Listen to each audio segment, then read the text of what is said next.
نوجوان ساتھیوں، پردہ نشین ماؤں بہنوں، السلام علیکم ورحمۃ اللہ وبرکاتہ۔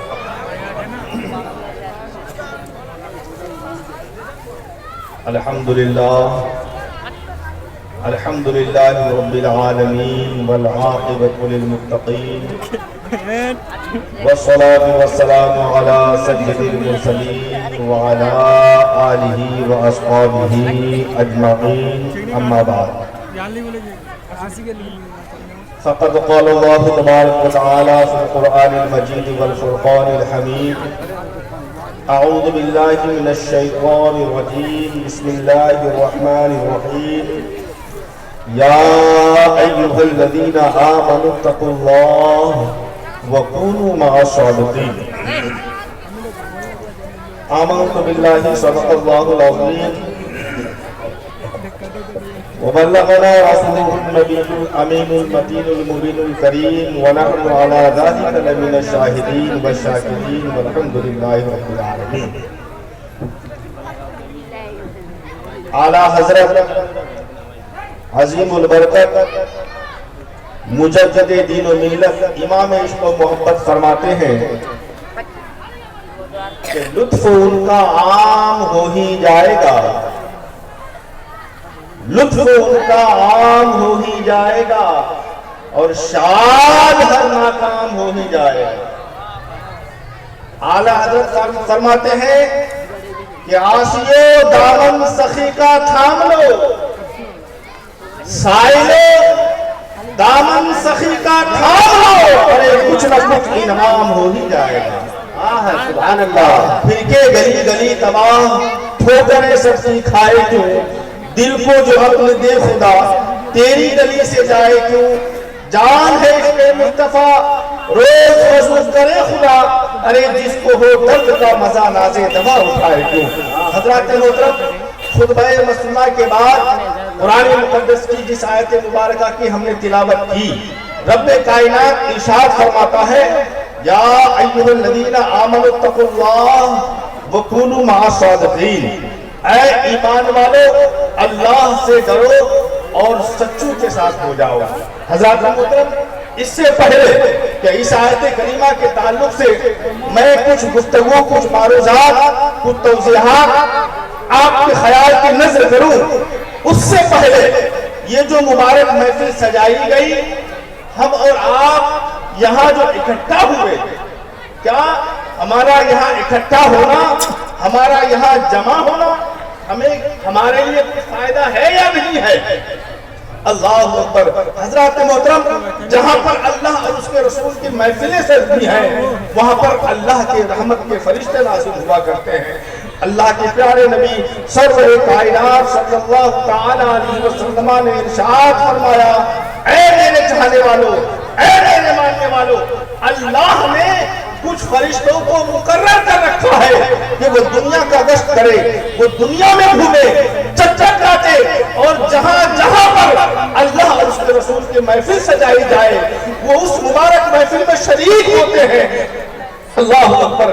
جب محفل ختم ہو جاتی ہے، دوبارہ وہ فرشتے رب کی بارگاہ میں حاضر آتے ہیں۔ رب ارشاد فرماتا ہے، اے میرے مقدس فرشتوں، آج کی خوشخبری کیا لائے ہو؟ فرشتے عرض کرتے ہیں، اے اللہ، میں نے دنیا کا کونا کونا چھان مارا، لیکن ایک ایسی جگہ محفل سجائی گئی تھی جہاں پر تجھے یاد کر رہے تھے، جہاں پر لوگ تجھے یاد کر رہے تھے، تیرے محبوب کو یاد کر رہے تھے، تیرے محبوبین کو یاد کر رہے تھے۔ رب فرمائے گا، اے فرشتوں، کیا تم اپنی بات میں سچ، اپنی بات سچائی کے ساتھ کہہ رہے ہو؟ کیا وہ یقیناً مجھے یاد کر رہے تھے؟ کیا وہ یقیناً محبوبین کو یاد کر رہے تھے؟ فرشتے عرض کریں گے، اے اللہ، یقیناً وہ تجھے یاد کر رہے تھے، تیرے محبوبین کو یاد کر رہے تھے۔ رب کائنات ارشاد فرمائے گا، مجھے میری جاہ و جلال کی قسم، اگر وہ یقیناً تجھے یاد کر رہے تھے، اے فرشتوں گواہ ہو جاؤ، جن جن لوگوں نے اس مبارک محفل میں شرکت کی ہے، سب کو میں نے بخشش کی ضمانت کی۔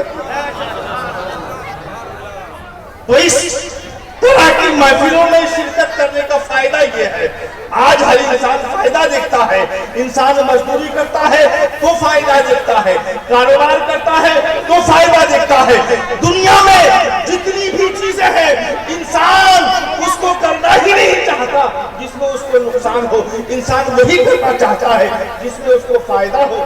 الحمدللہ یہ محفلیں سجا کر ہم اپنی قسمت کو سنوار رہے ہیں۔ یہ ایسی محفل ہے جہاں اللہ کو بھی یاد کیا جاتا ہے، رسول کائنات کو بھی یاد کیا جاتا ہے، اور اللہ کے محبوبین کا بھی تذکرہ ہوتا ہے۔ اور ظاہر سی بات ہے جہاں پر اللہ کا تذکرہ ہو، رسول اللہ کا تذکرہ ہو، اس کے محبوبین کا تذکرہ ہو، اللہ کے پیارے نبی ارشاد فرماتے ہیں عند ذکر الصالحین تنزل الرحمہ، کہ صالحین کے ذکر کے وقت رحمت الہی کا نزول ہوتا ہے۔ جب صالحین کا تذکرہ ہو تو رحمت الہی کا نزول ہو، جب ولیوں کا تذکرہ ہو تو رحمت الہی کا نزول ہو۔ اور ایک چیز میں آپ کو وضاحت بتا دوں، یہ اللہ کے رسول نے فرمایا کہ صالحین کے ذکر کے وقت رحمت الہی کا نزول ہوتا ہے۔ صالحین میں یہ اولیاء کی جماعت ہے، یہ اچھے لوگوں کی جماعت ہے۔ جب صالحین کا یہ عالم ہے تو شہداء کا عالم کیا ہوگا؟ جب شہداء کا یہ عالم ہے تو انبیاء کرام کا عالم کیا ہوگا؟ جب انبیاء کرام کا یہ عالم ہے تو ہمارے نبی کائنات کا عالم کیا ہوگا؟ جب صالحین کے ذکر کے وقت رحمت الہی کا نزول ہوتا ہے، جہاں پر اللہ کا بھی تذکرہ ہو، جہاں پر رسول کائنات کا بھی تذکرہ ہو، جہاں رسول اللہ کے محبوبین کا بھی تذکرہ ہو، وہاں پر نہ جانے رحمت الہی کس قدر نازل ہوتے ہیں اس کا اندازہ نہیں لگا۔ آئیے ایک مرتبہ درود پاک پڑھ لیجیے، اللہم صلی علی سیدنا و مولانا محمد بارک وسلم۔ صلاۃ و سلام علیکہ یا رسول اللہ صلی اللہ علیہ وسلم۔ رب کائنات نے ارشاد فرمایا یا ایھا الذین آمنوا اتقوا اللہ وکونوا مع الصادقین، اے ایمان والو اللہ سے ڈرو اور سچوں کے ساتھ ہو جاؤ۔ یہ آیت کریمہ اشارہ دے رہا ہے ایمان لانا، ایمان پر ثابت رہنا یہ آپ کے لیے کافی نہیں۔ جہاں پر ایمان ہو، جہاں پر تقوی اور پرہیزگاری ہو، وہاں پر سچوں کی سنگت، سچوں کی صحبت بھی آپ کے لیے ضروری ہے۔ نماز اچھی، روزہ اچھا، زکوٰۃ اچھے، حج اچھے، ایمان اچھا، سب کچھ اچھا، اس کے باوجود بھی رب کائنات نے ہمیں یہ تلقین فرمائی تمہاری نماز اچھی بات، تمہارے روزے اچھے ہیں، تمہاری زکوٰۃ اچھی بات، لیکن یہ ساری چیزیں اچھی ہیں، یہ ساری چیزیں اپنی جگہ ہیں، لیکن ان ساری چیزوں کے ساتھ جب تک تمہیں اچھوں کی سنگت نہیں ملے گی تمہارا ایمان محفوظ نہیں رہے گا، تمہاری نماز محفوظ نہیں رہے گی، تمہارے روزے محفوظ نہیں رہیں گے۔ اگر آپ چاہتے ہیں کہ ہمارا ایمان سلامت رہے، اگر آپ چاہتے ہیں ہماری نماز سلامت رہے تو سچوں کی صحبت اختیار کرنی پڑے گی، سچوں سے محبت کرنی پڑے گی۔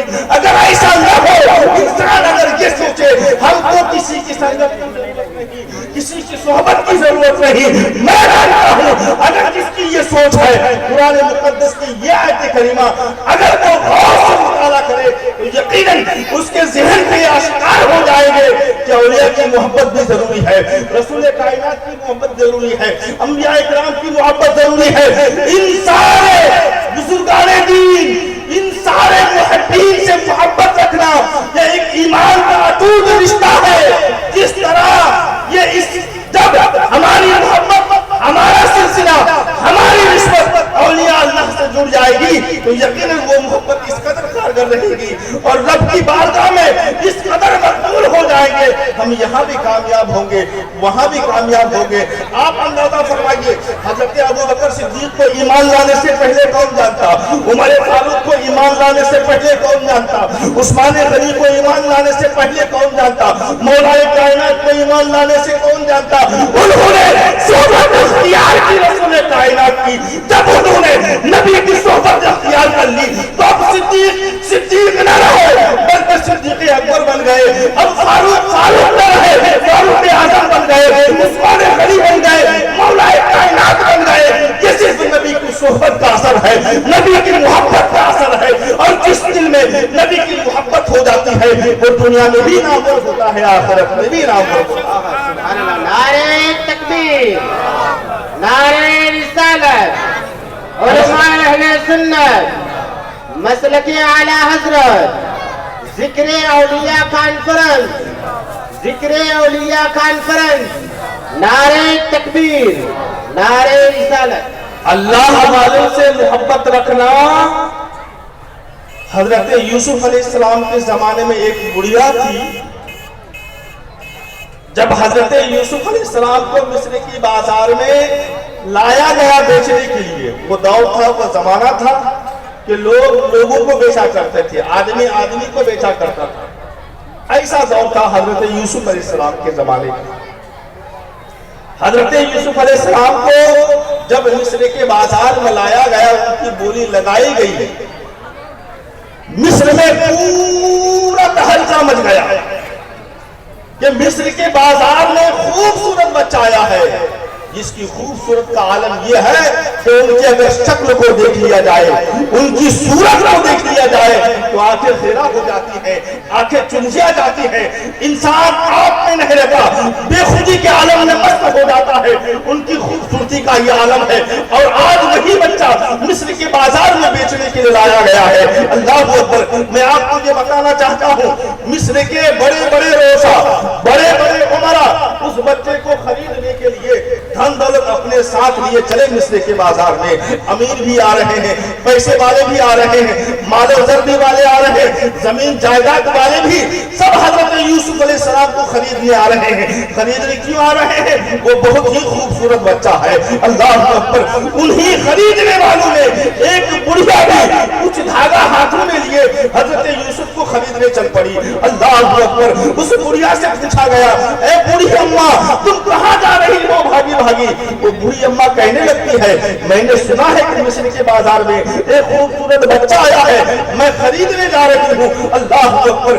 اس سوال کرنے والوں نے جواب دیا، اے بڑھی اماں بڑے پیسے والے یوسف کو خریدنے آئے ہیں، بڑے دھن دولت والے یوسف کو خریدنے آئے ہیں، تمہارے پاس کیا ہے تو یوسف کو خریدنے چلی ہو؟ اللہ اکبر۔ اس بڑھیا کا جواب تھا، بیٹا میرے پاس تو کچھ بھی نہیں ہے، بلکہ صرف میرے ہاتھ میں کچھ دھاگے ہیں، اسی دھاگے کی بدولت میں یوسف کو خریدنا چاہتی ہوں۔ وہ آدمی ہنس پڑتا ہے، بڑے بڑے پیسے والے یوسف کو خریدنے سے پیچھے رہ رہے ہیں، بڑے بڑے دھن دولت والے یوسف کو خرید نہیں پا رہے ہیں، تم یہ دھاگا لے کر یوسف کو کیا خریدو گی؟ اللہ اکبر۔ اس بڑھیا نے جو جواب دیا تھا، تاریخ کے سنہرے حروف میں آپ بھی لکھے ہوئے ہیں، وہ بڑھیا جواب دیتی ہے۔ علماء کرام کا توجہ چاہوں گا، وہ بڑھیا جواب دیتی ہے، اے میرے پیارے بیٹے، بڑے میں یوسف کو خرید نہیں سکتی، بلکہ خریدنے والوں کے لیسٹ میں میرا نام شامل ہو جائے گا۔ میرے لیے سبحان اللہ، سبحان اللہ۔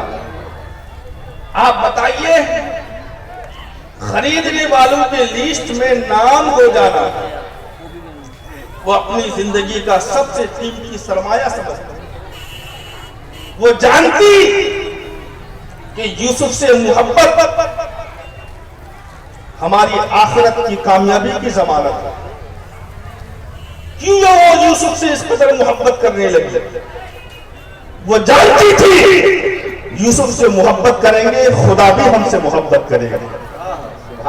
ہم اہل سنت والجماعت کا تو یہی مشن ہے۔ اس بڑھیا نے تو ہمیں یہی سبق دیا تھا، اگر اللہ کو پانا ہے تو یوسف کو حاصل کر لو۔ آج ہم یہی مزاج دیتے ہیں، میرے اعلیٰ حضرت نے یہی مزاج دیا ہے کہ تم خدا کو پانا چاہتے ہو، رسول کو پانے کی تمنا ظاہر کرو، تم رسول کو پانا چاہتے ہو، رسول کے دوستوں سے محبت کرنا سیکھ لو، رسول کے دوستوں سے جب محبت کرنا سیکھ لو گے، وہ محبت تمہاری رسول کائنات تک پہنچے گی، اور رسول کائنات کی محبت جب اللہ کی ذات تک پہنچ جائے گی تو تمہارے جنتی ہونے میں کوئی شک ہی نہیں۔ آپ بتائیے، اللہ نے جو فرمایا یا ایھا الذین آمنوا اتقوا اللہ وکونوا مع الصادقین، اے ایمان والو اللہ سے ڈرو اور سچوں کے ساتھ ہو جاؤ۔ اس کا کیا مطلب ہے؟ سچوں میں آپ دن میں کتنے لوگ ہیں؟ ہم سنیوں کے جتنے برادری ہیں ان لوگوں کی لیسٹ ایک طرف رکھیے، اور ہم سے جو الگ ہیں ان کی لیسٹ ایک طرف رکھیں. اور میں دعوے کے ساتھ کہتا ہوں کہ شروع سے لے کے اب تک ہمارا سنی مسلمان سنی مولانا جہاں کھڑا ہو جائے گا وہ 10 پہ 100 پہ 1000 پہ بھاری نظر آئے گا. اللہ نے سنی علماء کے چہرے میں وہ نور عطا کیا ہے. زندہ مثال دے دوں، تاج الشریعہ کی ذات کو دیکھ لیتے ہیں. وہ ذات جہاں جہاں گئی پوری قوم وہاں کی پوری قوم کی وہاں بھیڑ لگی. وہ چہرہ ایسا تھا کہنے والا کہتا تاج الشریعہ کے چہرے کا یہ عالم ہے. اعلیٰ حضرت کی ذات کا عالم کیا ہوگا؟ جب اعلیٰ حضرت کی ذات کا عالم یہ ہے تو رسول کائنات کی ذات کا عالم ہے. تو یہ چیزیں ہیں.